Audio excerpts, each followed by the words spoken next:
Magandang oras na naman sa inyong lahat mga kaibigan. Ang tatalakayin natin ngayon ay isa na namang katanungan ng isa nating viewer. Narito ang kanyang tanong. Hello attorney, kung sakaling hindi kami magkasundo sa barangay tapos gusto niyang mag-file ng kaso laban sa akin, ang nagawa ko lang ay nakasira ng halaman na 2 paso lang. Kung sakaling matuloy ang kaso, ano po ba ang pwedeng ipataw sa akin?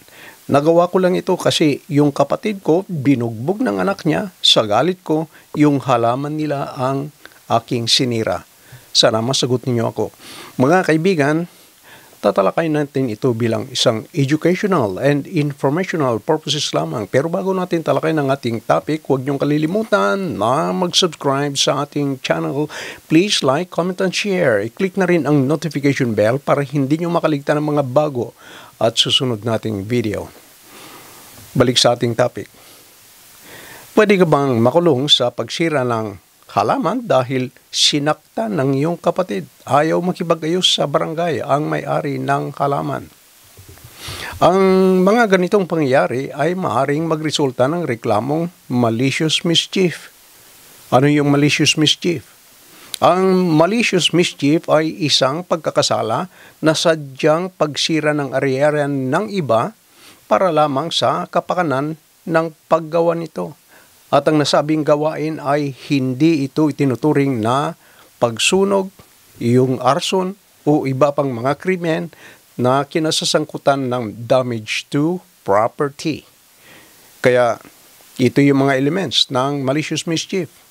Una, sinadya ng nagkasala ang ginawang pinsala sa ari-arian ng iba. Nangangahulugan na kapag ang nagawang pagkasira ay sa pamamagitan ng aksidente o kapabayaan, ito ay hindi pasok sa nasabing elemento.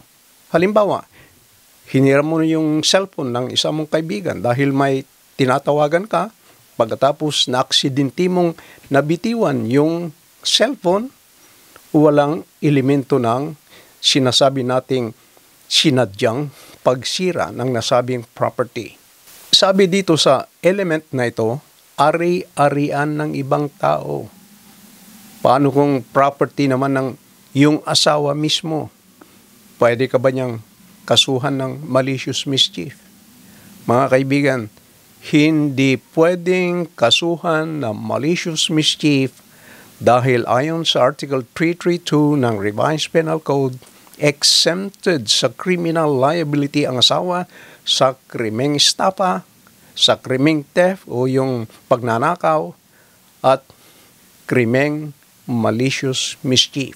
Kaya hindi pwedeng kasuhan ng asawa ang kanyang sariling asawa ng malicious mischief.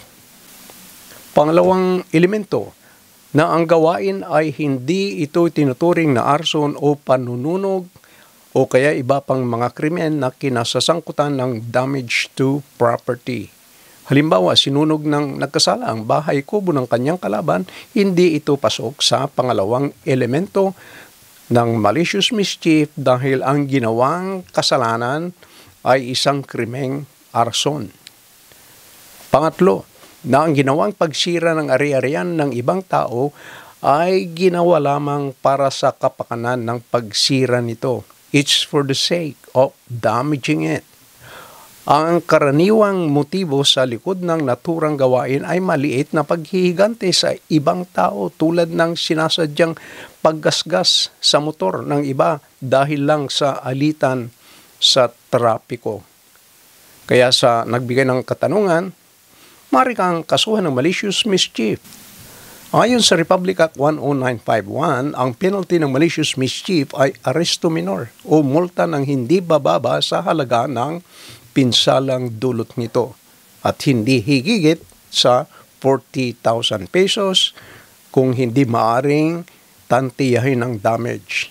Ang aresto minor ay pagkakulong ng mula 1 araw hanggang 30 days. Pero sa ating viewer na nagbigay ng katanungan, mas mabuting ayusin na lang ang inyong maliit na hidwaan. Napakaliit itong problema na ito. Sabi mo, 2 paso lang ng halaman ang iyong sinira.